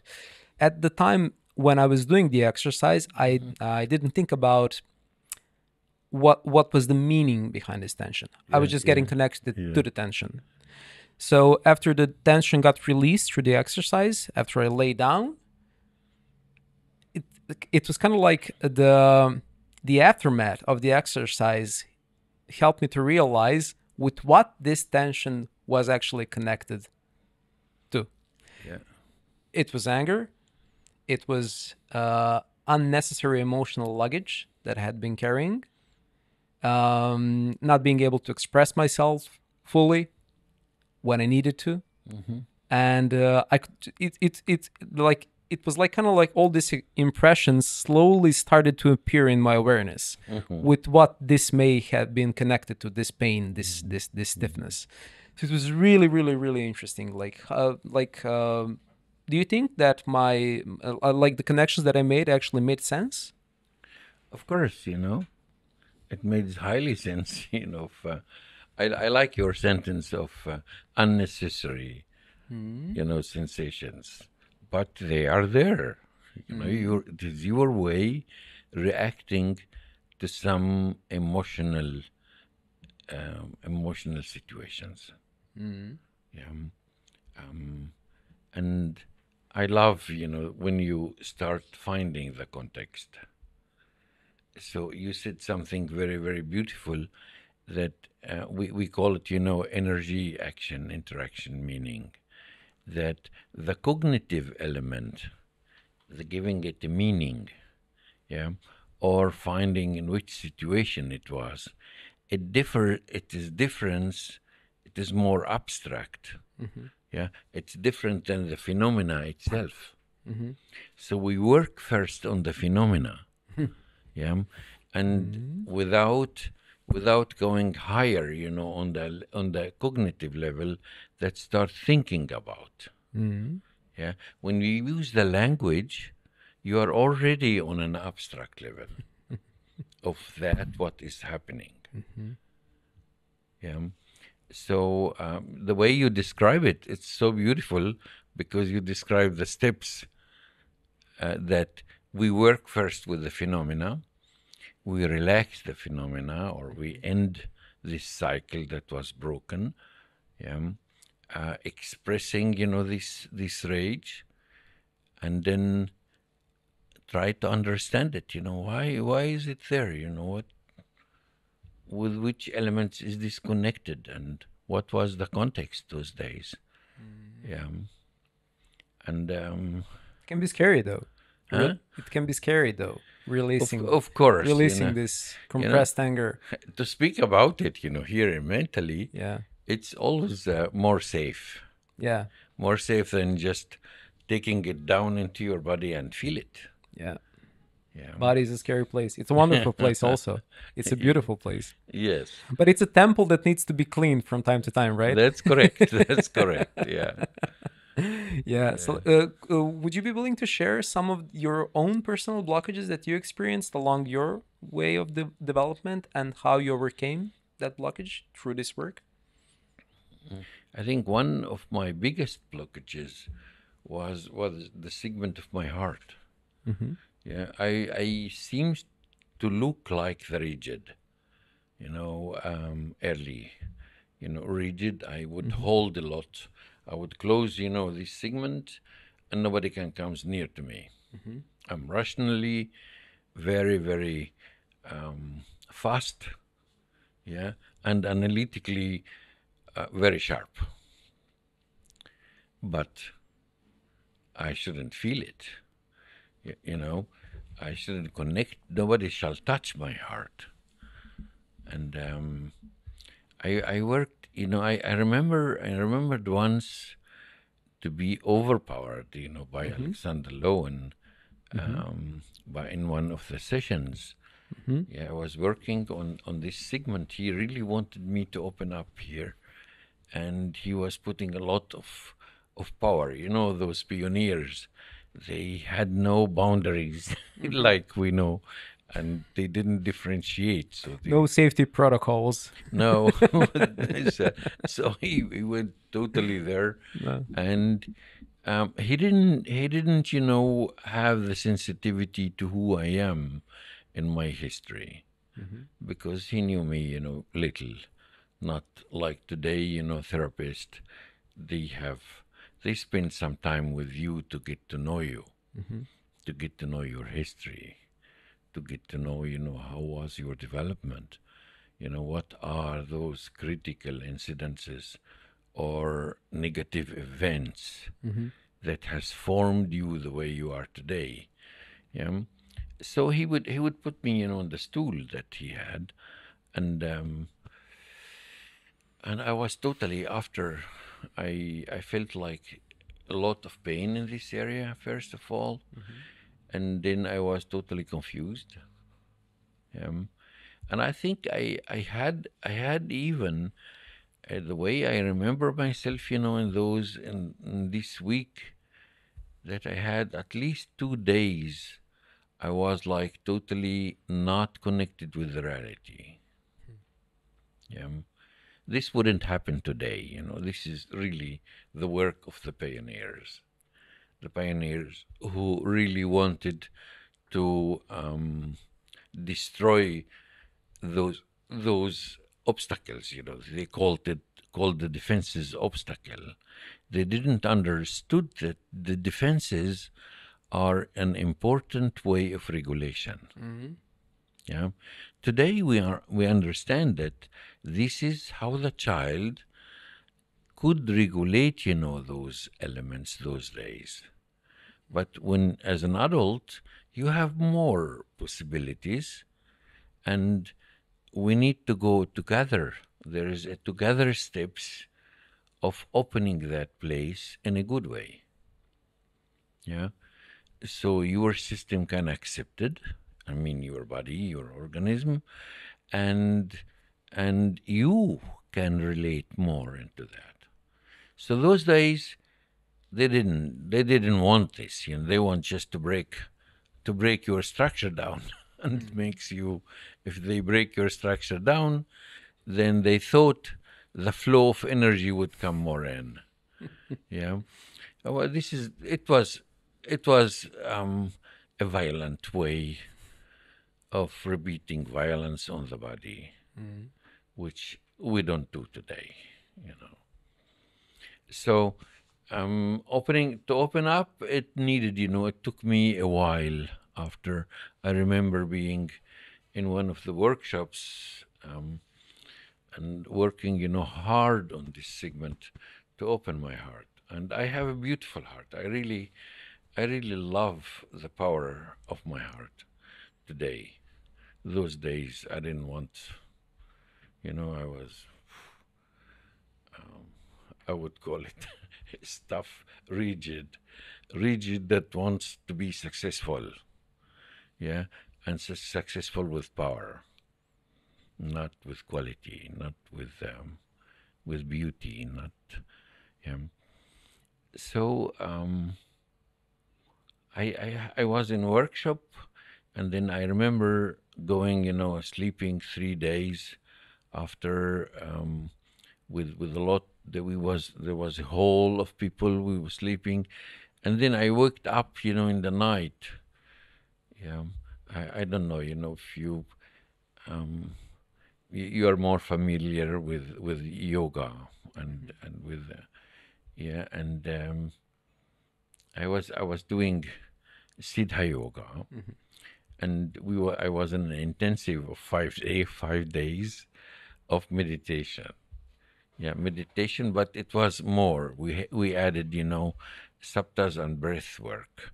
Yeah, it is so mantra singing, you know, going more into the voice, and saptas, you know, movement. I remember me, you know, being fake, you know, in some exercises, but the essence of this is that after 4 days, I woke up in the night. You know, it was, I think, 3 o'clock, it was dark. And I felt like my heart really opened up, and I had a lot of light, you know, streaming out of my heart. And I was shouting, and all people was around me, you know, they didn't know what to do at the beginning. Yeah, but they told me about how I standing there and shouted, the light, the light, the light, you know. And since that time, really, since this experience where my heart really opened up and I could really feel this power, feel this light coming in and going out, and since that time, I'm totally convinced of that light. You know, there's no power in this life that would tell me there is no light there. You know, come on. It's I have experienced it. You know, you can't convince me that there's nothing there. Yeah. So it's wonderful. It's, and this is what I'm trying really to give to others, to help others to come to those places, really contacting the spiritual self and becoming authentic with personality and with who they are really. Yeah. It's amazing, you know. I have a concept that I call it the seventh concept in my concepts. You know, the first concept starts dealing with the existence of a human being. You know, your existence, to feel your existence, to accept your existence. You have seen this, you know, in the workshop. The woman. Can you just mention each and every of the step so the audience can know what you're talking about? Yeah, but there are 12 concepts. 12 concepts. Yeah, yeah. Now you mentioned it 7, would so I go was would like, go too much. Okay. But you know the element of existence, yeah, and saying yes to your existence is the crucial one. Yes, this is you saw me doing this in the first element, and then we go to the grounding. You know, it's like connecting with the earth, connecting with the legs, moving energy into the legs, connecting the energy in the legs with the earth, and start feeling the power that comes up, you know, and so on. This is the grounding. It's empowering the person. And after empowering the person, and yes to life, yes to you, yes to your existence, I start really working on the negativity. Yeah, the concept of opening the dark place in us. Yeah, the wounded place in us that has brought negative and you know, all those intention in you of I want to hurt others. I don't like to see anybody who is successful, because that put me in a place that I don't feel my success. I start to feel more like a failure. lower. Yeah, and all those negative self, negative elements that we call, you know, lower self. Yeah. I've started working, you know, with those negativities, transforming negativities, and the parallel to them, to this place, we work a lot with the trigger states, you know, with the emotional trigger states. Then we go up more and more, you know, working with the flow of energy, yeah, opening the segments, those the obstacles that you said, the obstacles in the body, yeah, and then. You know, parallel, I work most of the time, I work about the vitality. Where is your vitality? I would like more vitality in your body. I like to see more aliveness, more awareness, you know, more responsibility. Who are you? You know, show me who you are. You know, it's really embodying who you are, embodying the qualities now. Yeah, out of working through the negativity, you start embodying your qualities, and embodying your potentials. Yeah, putting more structure and more goals to your life. Yeah, and then, you know, out of this, we deal in the direction of how we can find balance. Yeah. Then the balance and inner beauty. So you will come more and more into your love, you know, your ability to love, your ability to connect, your ability to understand, your ability to be empathic, yeah, and coming more and more really to your heart, yeah, to your heart qualities, and living, you know, those heart qualities, not just sensing them and then keeping them away. It is, hey, come on, you know, show this, move with this, yeah. And then there is one concept, I call it subject-object concept, where you start looking to, I am not what I have, yeah. My thoughts, it's something that I have thoughts. I do have feelings, you know, I do have a body. Yeah. So you will start understanding the concept of identification. So I have thoughts, and I identify myself with the thoughts and call them my thoughts. This is my feelings. Okay, can you separate from that place and see me is here and this is what I have? Do I want to have, what I have? It's an, yeah. So you can detach. So you start learning to detach. Yeah. And coming to the place of, hey, I am my heart, and my heart has a lot of constructive, good energy that I really want to move forwards. This is a part of my identity. This is what I want. Yeah? And so you start entering a constructive, good way of life. Yeah, with the hope that you can find the fulfillment and this kind of joy. Yeah, then this would takes you more and more to open towards the spiritual energy and the spiritual self. And to others. And to others, of course.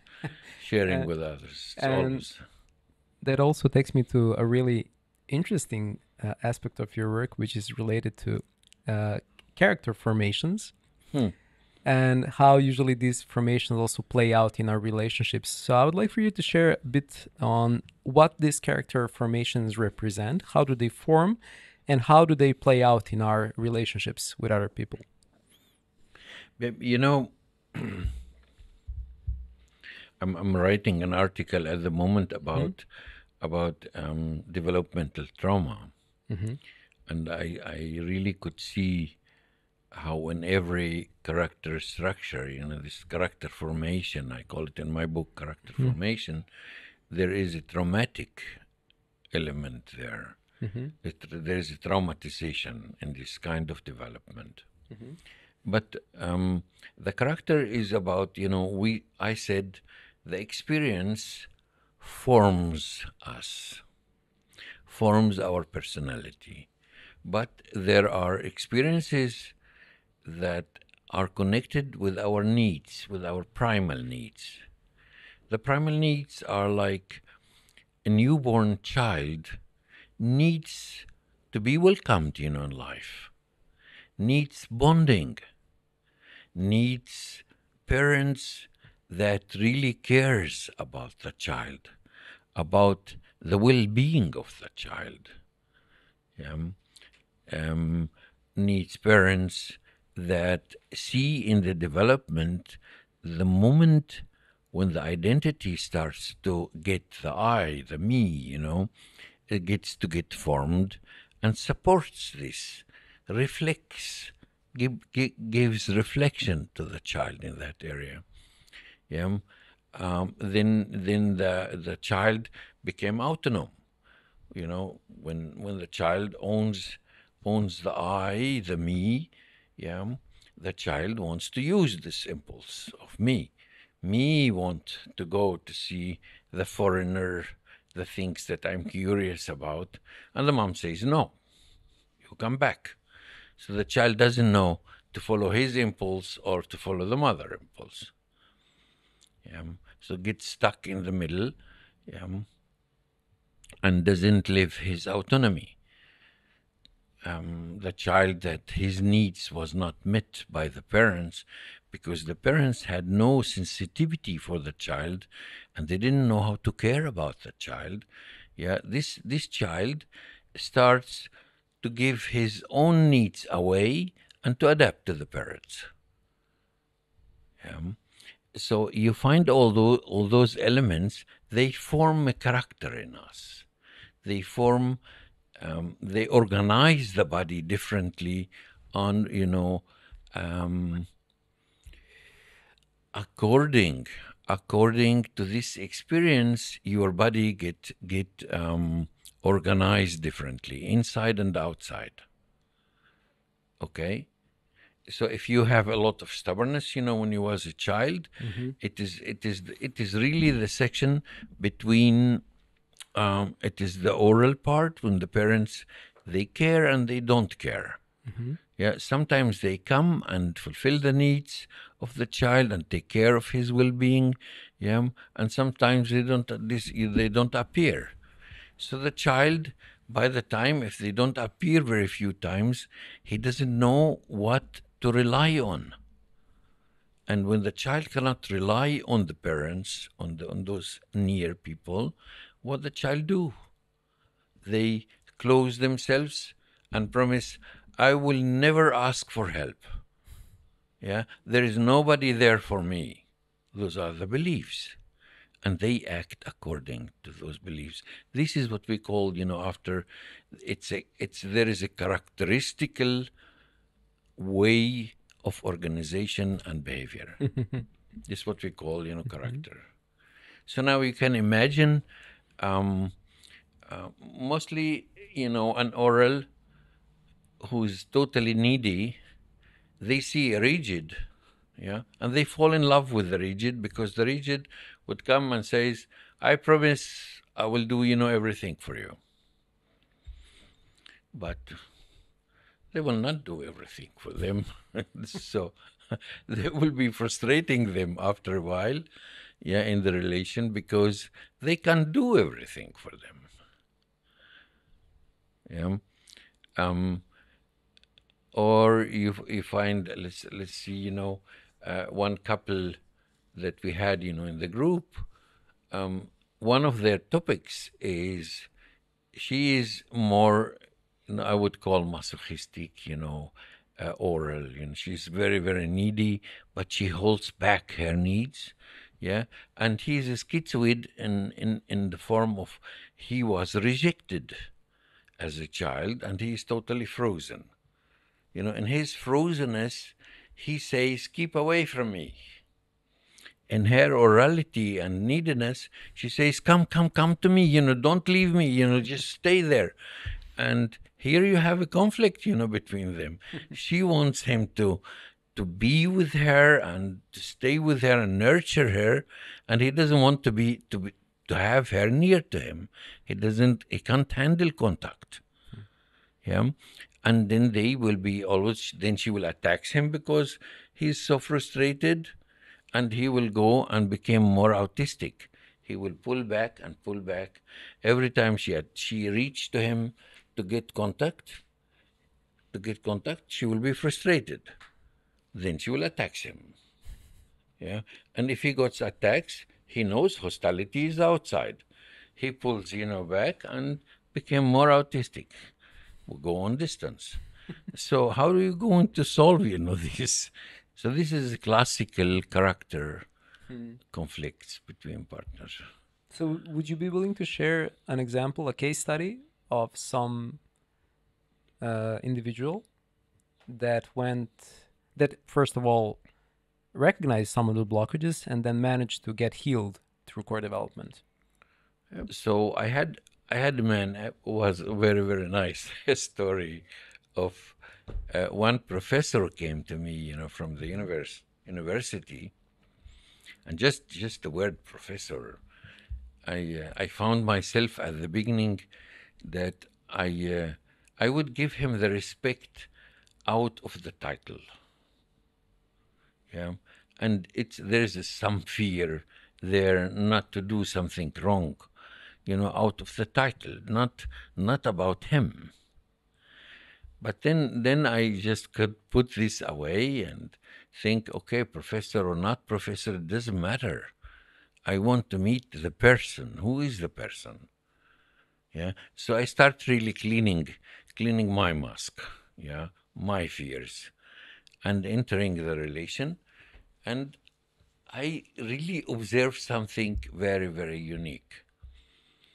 And one day, the pattern between us, one day I said to him, look, I would like to tell you a story today. And he said, what? I said, please sit down. He sat, and I told him, look, I want you to imagine one person came to the desert, and he took, a guide to be in the desert. And every time the guide asked him, do you feel the sand under your feet? The guy takes the sand, you know, the tourist takes the sand and says, oh, the sand are particles, and start giving a lot of theories about the sand. And then he looks at me and he laughed. And he said, do you think I do this? I said, all the time. You know, I'm trying to connect you with yourself. Yeah. And instead of feeling, you give me a lot of theories about what is happening. Yeah.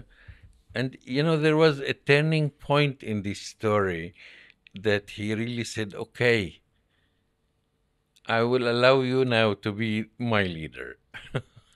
Yeah. And so there was a shifting on in a human way, yeah, that we could meet after. And he could start learning to feel his legs, to bring the energy to his legs, you know, down, and not to his head. Yeah. And he tried after to do this with his partner, that she was always demanding, you know, da, da, da. And he said, okay, I will just open up and not give her any theories about what she is doing. I would like to listen to her, what she's saying. Yeah. And their relation changed completely after. Yeah. So you see, he could really overcome his character of pretending, you know, taking the energy up and going to his head and resisting to feel, resisting to exist. Yeah. Wonderful. Thank you very much for sharing that story. You're welcome. Walid, we're slowly bringing this conversation to an end. So I wanted to ask you, like, what would be the best way for any of our audience who is currently following us and watching this conversation to get connected to your work and with you as well, and personally be able to experience everything that we have been talking about in this episode? You know, I wish for myself that a lot of people would start really remembering who they are deep, deep inside. Remembering the vitality that was given to them. That life it's a present that was given to you. And to take that seriously, you know, this present needs to be cultivated and not just allowing life to live you, but you start to uncover and discover your potential to be happy, your potential to turn your life into a constructive and fulfilled, alive and really fulfilling your heart.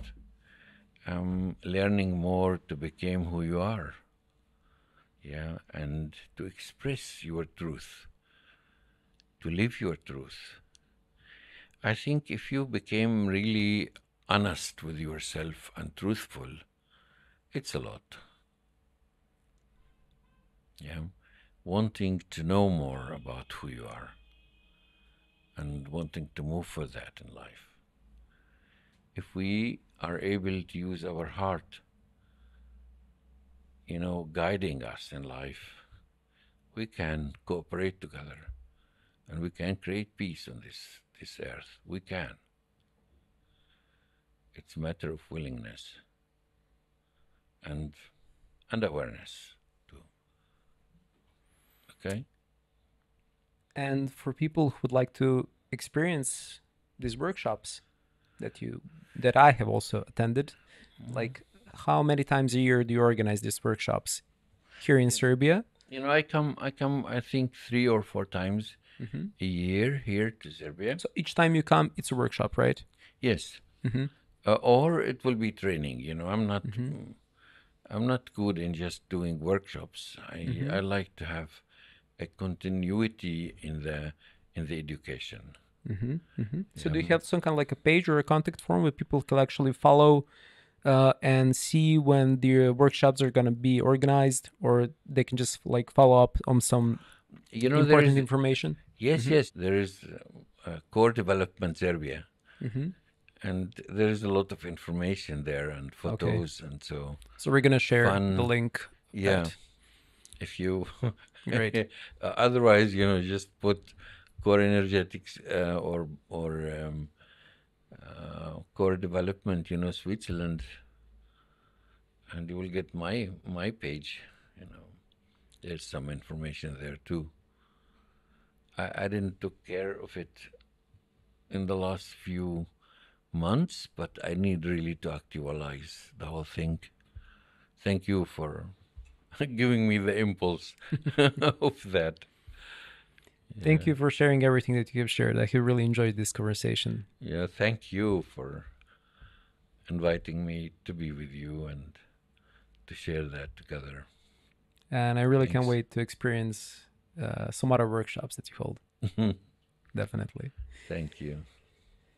Thank you all for watching. I hope that you have enjoyed this conversation as much as I have making it. See you soon in some of our new cosmic adventures. Ciao.